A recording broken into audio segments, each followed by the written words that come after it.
Waziri wa Afya Jenista Mhagama asema serikali itaendelea kushirikiana na sekta binafsi hapa nchini katika kutoa huduma bora za afya kwa Watanzania. Na katika michezo, Profesa Paramagamba Kabudi awataka wakandarasi wanaofanya maboresho ya uwanja wa Benjamin Mkapa na viwanja vingine vya mazoezi kuharakisha ili viwe tayari kwa ajili ya mashindano ya CHAN mwezi Agosti mwaka huu. Naam, habari ya asubuhi mtazamaji wetu, karibu katika taarifa habari ya asubuhi ya leo. Jina langu ni Margaret Itara, atakayokuletea habari hizi. Tunaanza na habari za kitaifa.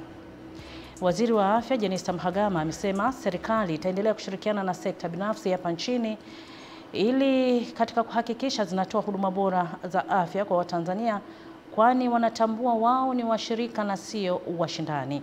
Waziri Mhagama ametoa wito huo wakati wa Mwenge wa Uhuru kitaifa ulipozindua jengo la dharura la wagonjwa katika hospitali ya rufaa ya Mtakatifu Josefu Peramiho mkoani Ruvuma, ambalo limegharimu shilingi bilioni 1.3.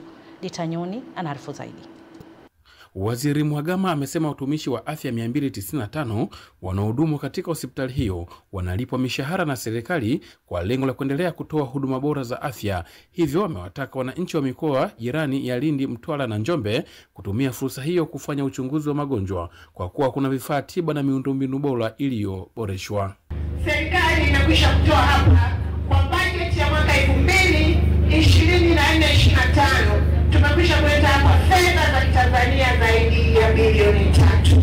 Naomba niwahakikishie wenzetu wa St. Joseph Hospital Bababate, Mheshimiwa Rais anaelekeza serikali yake itaendelea kushirikiana na taasisi za dini na sekta binafsi katika kuhakikisha huduma za afya zinaendelea kuwa bora katika nchi. Akizindua jengo la wagonjwa dharura, kiongozi wa mbio za Mwenge wa Uhuru kitaifa Bwana Ismail Ali Usi amesema wana imani kubwa na madaktari wa hospitali hiyo katika kuhakikisha wananchi wanapata huduma bora za matibabu. Hakikisheni mnakuja hapa kwa lengo la kupata huduma. Msikie hapa kwa lengo lolote. Leo hii imetokezea baadhi yetu wanakuja kupata huduma lakini kuja kufanya na mengine. Kwa kweli madaktari wanatoa huduma nzuri, na mimi naamini kupitia hospitali hii tutaenda kuweka heshima kubwa zaidi ya Daktari Samia Suluhu Hassan, kwa sababu ndio imani ambayo wananchi wetu tunawajipigia makofi mengi. Awali kisoma taarifa fupi juu ya ujenzi wa jengo hilo, msimamizi wa mradi Agre Nyirenda amesema linakwenda kusaidia huduma za dharura wagonjwa wa mfumo wa chakula, sikio na pua. Mpaka sasa mradi umekamilika kwa 100% na umegharimu jumla ya shilingi bilioni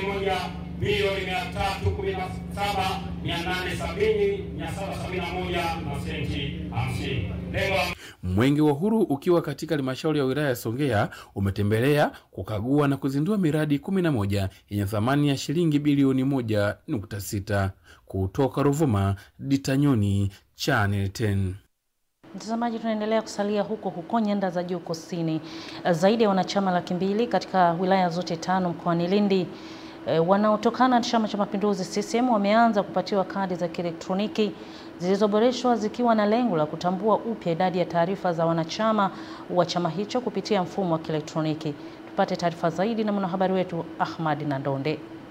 Akizungumza katika ofisi za Chama cha Mapinduzi zilizopo manispaa ya Lindi, katibu wa siasa, uenezi na mafunzo mkoa wa Lindi Patrick Magarinja amesema kadi hizo za kielektroniki si tu zitasaidia kutambua idadi na taarifa sahihi za wanachama wake, bali hata kuwezesha upatikanaji wa huduma mbalimbali ikiwemo kufanya miamala bila usumbufu wa aina yoyote. Mheshimiwa Rais na mwenyekiti wa Chama cha Mapinduzi ametoa ofa kwa wanachama wake wote. Ameziprinti kadi hizi bure katika mkoa wetu wa Lindi. Tumepokea jumla ya kadi 232,316 kutoka CCM makao makuu, na hapatakuwa na malipo ya aina yoyote. Aidha, Magarinja amewataka wanachama wa CCM wilaya zote 5 mkoani Lindi waliotumia ujumbe kupitia simu zao za mkononi wahakikishwe wanafika katika ofisi za matawi na kata husika ili kuchukua kadi zao kwa wakati uliopangwa. Mwanachama ambaye amepata ujumbe kwamba kadi yake tayari imeshafika, mfano wa kadi hii hapa, anapaswa kwenda katika tawi lake husika kupitia viongozi wake wa chama, aende akapokee kadi yake popote pale alipo. Baadhi ya wanufaika wakiwemo maafisa tehama wa wilaya na kata wanaosimamia zoezi la ugawaji wa kadi hizo wamemshukuru mwenyekiti wa CCM Taifa Mheshimiwa Dr. Samia Suluhu Hassan kwa kuwapatia kadi hizo bila malipo. Tunashukuru kwa sababu limeenda haraka, aliyakuwa tukutegemea. Ni zoezi la tangu mwezi wa 12 hadi leo watu wanapokea kadi, aliyakuwa tangu 2018 watu wamesajiliwa na kadi zilikuwa zinatoka chache. Kadi ya mwanzo ilikuwa na taarifa fupi, lakini kwa sasa kadi zimeongezwa taarifa, kwa maana hata ikinidondoka saa hizi mtu akiokota atajua kadi hii inaipeleka wapi na ninatakiwa nimpe nani, au nikipeleka ofisi ya kata naweza kumpata mhusika. Ahmad Nandonde, Channel 10, Lindi. Wananchi mkoani Babati wameaswa kuacha tabia ya kujitibu nyumbani pindi wanapojihisi kuumwa na badala yake kwenda vituo vya kutolea huduma za afya kwa ushauri na vipimo zaidi. Wito huo umetolewa wilayani Babati mkoani Manyara na mfamasia mwandamizi kutoka Baraza la Famasi Tanzania Anatema wakati akitoa elimu ya afya kuhusu matumizi sahihi ya dawa kwa wananchi waliohudhuria kupata huduma za afya katika hospitali ya mji wa Babati, ikiwa ni mwendelezo wa Baraza la Famasi la utoaji wa elimu ya afya kwa jamii kwa kushirikiana na sehemu ya elimu ya afya kwa umma. Kwa upande wake, Eriki Bokango kutoka baraza hilo amesema ni muhimu kufuata maelekezo sahihi ya wataalamu wa afya katika kulinda afya bora. Nao baadhi ya wananchi wa Babati akiwemo Babu Majoka ameishukuru serikali kupitia Baraza la Famasi Tanzania na sehemu ya elimu ya afya kwa umma kwa kuendelea kutoa elimu kuhusu matumizi sahihi ya dawa. Kwa tuache kujitibu majumbani, tuache kutumia dawa kiholela kwa sababu ni mbaya na inaleta athari kwenye afya zetu. Muda ambao wewe ungetakiwa kuutumia kwenye shughuli za kiuchumi, unautumia muda huo hospitalini, si ndio? Na tunawategemezi. Kwa hiyo tujitahidi pale tunapoumwa, twende kwenye kituo cha afya kilicho karibu. Kingine tunawasihi, sio kila sehemu mnatakiwa kwenda kuchukua vipimo. Narudia kule, maabara ziko nyingi sana huko mtaani, lakini sio kila maabara ni maabara ambayo ni rasmi. Jiridhishe kwamba ili eneo linaloenda kuchukua vipimo, je, ni maabara rasmi, imesajiliwa? Wito wetu kwa jamii, tunasisitiza kwamba wananchi kabla ya kuanza kujitibu wenyewe wanatakiwa wafike katika vituo vya afya kuweza kupima afya zao, waweze kugundulika na ugonjwa unaowasumbua ili waweze kupewa dawa sahihi kwa maelekezo sahihi na kutumiwa kwa sahihi ili kuweza kuponya magonjwa yanayowasumbua.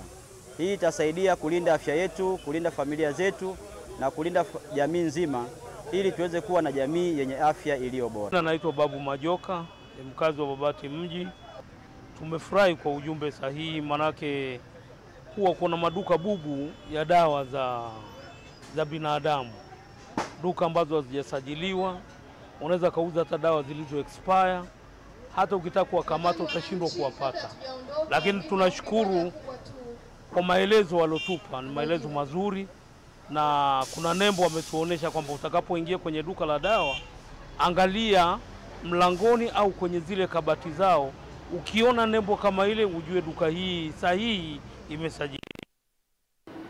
Kule kusini magharibi mwa Tanzania, siku chache baada ya makamu mwenyekiti wa Chama cha Mapinduzi CCM Bara Stephen Wasira kufanya ziara mkoani Tabora na kutoa maagizo juu ya sakata la wakulima wa zao la tumbaku kutolipwa malipo ya fidia ya mbolea ya ruzuku kuhakikisha wanalipwa kabla ya Mei 12 mwaka huu, Chama cha Mapinduzi mkoa wa Tabora kimezitaka mamlaka zinazohusika kuhakikisha wanatekeleza agizo hilo, na endapo watashindwa kufanya hivyo hatua kali zitachukuliwa. Pendo Saru anaripoti. Kimekuwa ni kilio cha muda mrefu sasa kwa wakulima wa zao la tumbaku wakidai kutolipwa pesa za ruzuku ya mbolea aina ya NPK licha serikali kutoa maagizo kuhakikisha wanapata ruzuku hiyo. Tuliweza kukaa kuvumilia kusubiri hela hiyo. Kila leo ilikuwa ni tarehe, kila leo tarehe. Tujue hizo hela zimekwama wapi. Maana kama Mheshimiwa Samia ameshazitoa, waziri husika ameshatoa, sasa hatujui hizo hela zimekwama sehemu gani. Katika jukwaa la pili la maendeleo ya ushirika mkoa wa Tabora ambalo limewakutanisha wakulima hapa wilayani Nzega, swala hili limeibuka. Akizungumza na wanaushirika, Mwenyekiti wa Chama cha Mapinduzi mkoa wa Tabora Saidi Nkumba akawanyoshea kidole wanaohusika kukwamisha zoezi hilo. Huwezi kuwa na ngonjera kila siku za fedha za ruzuku. Kama Mheshimiwa Rais ameshatoa fedha hizi, Mheshimiwa Waziri ameshatoa maelekezo mara kadhaa, Mheshimiwa Mkuu wa Mkoa ameshatoa maelekezo mara kadhaa, nani hatekelezi jambo la kupeleka fedha kwa wakulima? Awali akiwasilisha taarifa ya wanaushirika, katibu wa jukwaa la ushirika mkoa wa Tabora Nasoro Mwandele ameeleza changamoto zinazowakabili wakulima, ikiwa ni pamoja na baadhi ya makampuni ya ununuzi wa mazao kutosimamia makubaliano ya kwenye mkataba. Mpaka sasa kuna baadhi ya vyama havijalipwa kabisa malipo yao ya msimu uliopita, yani msimu wa 2023-2024. Hali hiyo kupelekea vyama hivyo kufa kabisa na wakulima kutokuwa na imani navyo. Akizungumza wakati wa kufunga kongamano hilo la siku 2 kwa niaba ya mkuu wa mkoa wa Tabora, mkuu wa wilaya ya Nzega na Itapwa Kitukai amewataka wakulima kujiepusha na walanguzi hasa kwenye mazao ya tumbaku na pamba. Msikubali walanguzi wa wadanganyi, lakini msikubali watu waendelee kutorosha tumbaku yetu pamoja na pamba na mambo mengine. Hakikisheni kila mtu anaenda kwenye masoko, na masoko mengine haya ambayo hayana vichwa wala miguu yaachwe kabisa. Kutoka hapa katika wilaya Nzega mkoani Tabora, mimi ni Pendo Salu, Channel 10. Naam, shukrani sana Pendo Salu. Kule Njombe, naibu waziri wa TAMISEMI Daktari Festo Dugange ametoa wito kwa wananchi wa kata ya Uhamule, Luduga na Igosi wilayani Wanging'ombe mkoani Njombe kulinda mali na vifaa vya ujenzi wa vituo vipya vya afya vinavyojengwa kwa msaada wa serikali kuu kupitia fedha za Rais Daktari Samia Suluhu Hassan zilizotolewa za zaidi ya shilingi bilioni 1.8. Michael Patrick ameandaa taarifa ifuatayo. Mimi mbunge wenu Festo John Dugange nimewakabidhi rasmi hela yenu milioni 623 na laki moja. Akiongea katika mikutano ya hadhara kwa nyakati tofauti kwenye kata hizo tatu, naibu waziri wa TAMISEMI ambaye pia ni mbunge wa jimbo la Wanging'ombe Dr. Festo Dugange amesema kuwa kila kata imepokea zaidi ya shilingi milioni 623 ili kuhakikisha wananchi wanapata huduma za afya karibu na makazi yao. Tuwe walinzi kila mmoja kwa kila shilingi ya ile fedha ifanye kazi ya kujenga kituo cha afya na sio vinginevyo. Tutakuwa na wodi zuri la kisasa la kujifungulia kawaida bila upasuaji, zuri kabisa na la kisasa. Kutakuwa na wodi na jengo la kisasa la upasuaji lenye mitambo ya kila aina. Kwa upande wao, baadhi ya wananchi kwenye kata hizo tatu wamepokea kwa furaha msaada huo wa serikali, huku wakieleza namna utakavyokuwa mkombozi kwao kwenye huduma za matibabu. Tukiwa wajawazito, wakati mwingine tunazalia nje au barabarani, wakati mwingine tunakutwa na maiti kabisa.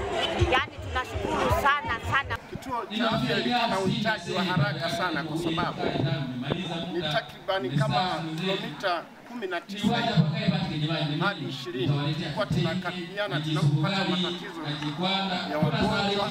Naye mkuu wa wilaya ya Wanging'ombe Zakaria Mwansasu amesema serikali imejipanga kusimamia kwa karibu matumizi ya vifaa vya ujenzi na kuhakikisha hakuna ubadhirifu. Niwahakikishie wananchi kwamba fedha hizi na miradi hii inayotekelezwa katika wilaya ya Wanging'ombe tutaisimamia kwa moyo thabiti wa uzalendo, kwa dhati, mguu kwa mguu. Kutoka wilayani Wanging'ombe mkoani Njombe, Michael Patrick, Channel 10. Tanzania na Zambia zimesaini makubaliano ya kuimarisha mpaka wa kimataifa baina ya nchi hizo mbili.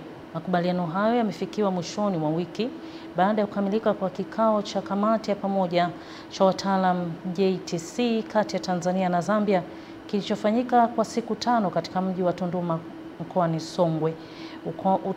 Utiaji saini wa makubaliano hayo umefanywa kati ya kiongozi wa timu ya Tanzania ambaye ni mkurugenzi wa upimaji wa ramani Wizara ya Ardhi, Nyumba na Maendeleo ya Makazi Hamduni Mansur na Kevin Chibangula ambaye ni kiongozi wa timu ya wataalamu kutoka nchini Zambia. Akizungumza mara baada ya kusaini makubaliano hayo, mkuu wa timu ya Tanzania Hamduni Mansur amesema katika siku 5 za kikao hicho wataalamu wameweza kupendekeza mawazo kwa utulivu, kuandaa bajeti pamoja na maazimio ya utekelezaji wa mpango wa uimarishaji mpaka wa kimataifa baina ya nchi hizo mbili. Naye kiongozi wa timu ya wataalamu kutoka nchini Zambia ambaye ni mpimaji mkuu msaidizi Kelvin Chibangula ameeleza kuwa kikao hicho ni ishara ya ujirani mwema wa ushirikiano imara wa kidiplomasia unaoendelea baina ya Tanzania na Zambia. Manage to propose our ideas very comfortably, peacefully, and also we manage to prepare work plans, budget, and also we manage to prepare the resolution which on behalf of the government of Tanzania, the head of delegation from Zambia, I really appreciate for your work. The meeting has been a reflection of the neighborly friendship and strong diplomatic ties that have always existed between Tanzania and Zambia. Furthermore, Chairperson, I wish to express our heartfelt appreciation to our Tanzanian hosts for the warm hospitality extended to the Zambian delegation and for the excellent facilities provided since our arrival in the vibrant town of Tunduma. Wajumbe wa halmashauri ya kata ya Msasani, Chama cha Mapinduzi, wamesafiri kwa treni ya mwendokasi SGR kutoka jijini Dar es Salaam kwenda mkoani Morogoro ikiwa ni sehemu ya kusherehekea utekelezaji wa ilani ya CCM chini ya mwenyekiti wa chama hicho taifa ambaye ndiye Rais wa Jamhuri ya Muungano wa Tanzania Mheshimiwa Daktari Samia Suluhu Hassan. Wakiwa katika kituo cha treni cha Magufuli jijini Dar es Salaam, wajumbe hao wakiongozwa na diwani wa kata ya Msasani Luka Negesti ambaye ndiye aliyegharamia safari nzima ya wajumbe hao, amesema utekelezaji mzuri wa ilani ya CCM umefanikiwa kwa ushirikiano mkubwa wa wana Msasani kwa pamoja, hivyo wanapaswa kupongezwa. Nashukuru sana kwa kuniunga mkono, kunipa support na kufanikisha utekelezaji wa ilani ya Chama cha Mapinduzi ndani ya miaka hii mitano. Kwa kweli wamekuwa sehemu kubwa sana ya mafanikio yangu na wamekuwa chachu ya maendeleo ndani ya kata ya Msasani. Dhumuni lingine ni kujionea kazi kubwa aliyofanya kipenzi chetu Daktari Samia Suluhu Hassan, rais wetu. Kazi kubwa alifanya katika kutuletea maendeleo hasa kwa upande wa miundombinu. Wengi wetu tulikuwa tunataka kupanda treni hiyo SGR na sasa tuko hapa leo kwa ajili ya kushuhudia kwa macho yetu maendeleo anotuletea Mama Samia akiwa na wasaidizi wake ndani ya serikali ya awamu ya 6. Dhumuni moja la kujenga umoja wa Chama cha Mapinduzi kata ya Msasani, na mheshimiwa bahati nzuri tunaye anaonyesha diwani wetu kwamba umoja ni jambo kubwa na la msingi sana katika kipindi hiki kuelekea uchaguzi mkuu wa serikali ya Jamhuri ya Muungano wa Tanzania. Huu ni mfano wa kuigwa, viongozi tuende katika mtiliko huu ambao mheshimiwa diwani leo ametuelekeza. Lakini lingine kubwa, sisi kama wanachama wa CCM pamoja na viongozi wa Chama cha Mapinduzi tunapenda kutoa salamu zetu za dhati kabisa kwa mheshimiwa rais wetu mpendwa Daktari Mama Samia Suluhu Hassan. Tunamwahidi hana baya mama, tuko naye pamoja mitano tena na mitano tena. Asanteni sana.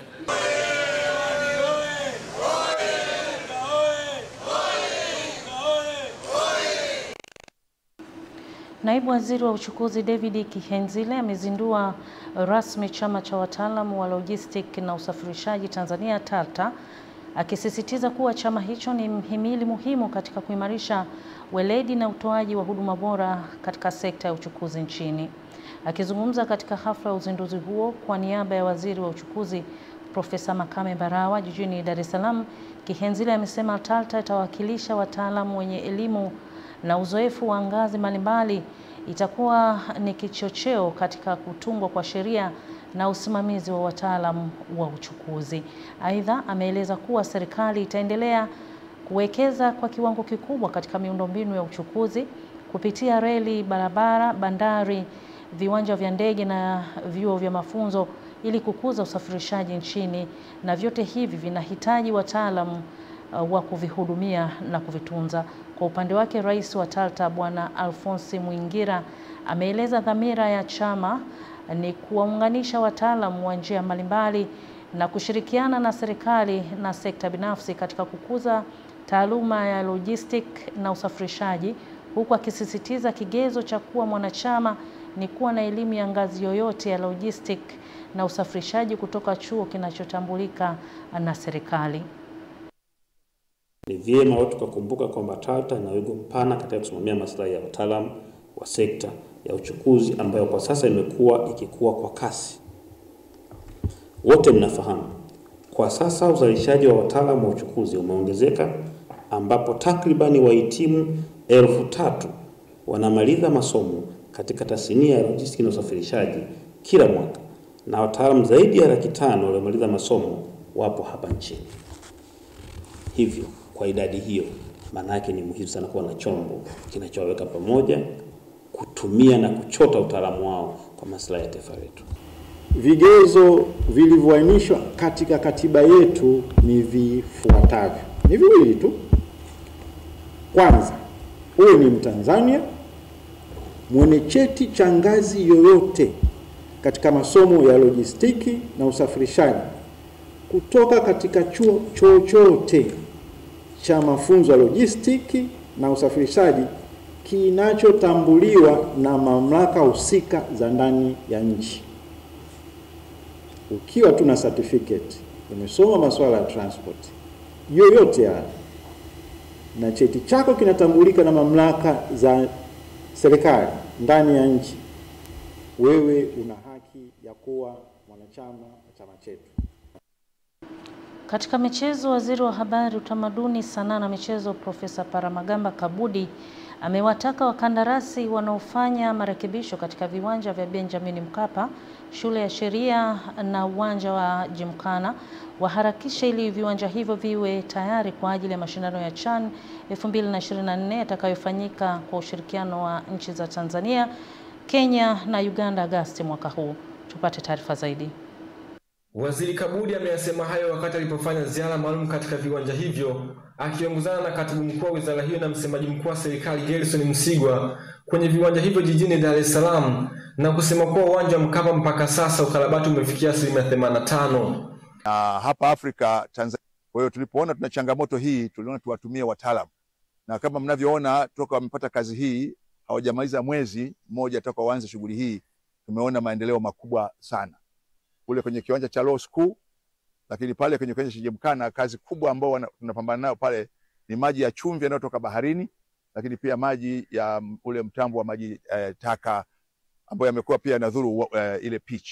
Tayari wameshachukua hatua ya kujenga ukuta wa kuzuia, na tuna hakika kabisa mpaka itakapofika baada wataanza kupanda nyasi mpya kule Law School na Gymkhana, na tuna hakika kabisa mpaka mwisho wa mwezi Mei viwanja vile pitch itakuwa imefikia kwenye viwango ambavyo vinatakiwa. Pia waziri Kabudi ameweka wazi kuwa mchezo wa pili wa fainali kati ya Simba dhidi ya RS Berkane utachezwa katika uwanja wa Benjamin Mkapa kwa sababu marekebisho yaliyoletwa na shirikisho la mpira wa miguu Afrika CAF yamekamilika. Kwa mechi ya Simba tarehe 25 na ni mechi kubwa, fainali inachezewa nyumbani, lazima uwanja huu uwe tayari kwa matumizi hayo tarehe 25, na naona kabisa yale yote ambayo CAF walikuwa wameyasema yako tayari, na niwaombe wa Tanzania wawe na fahari na nchi yetu.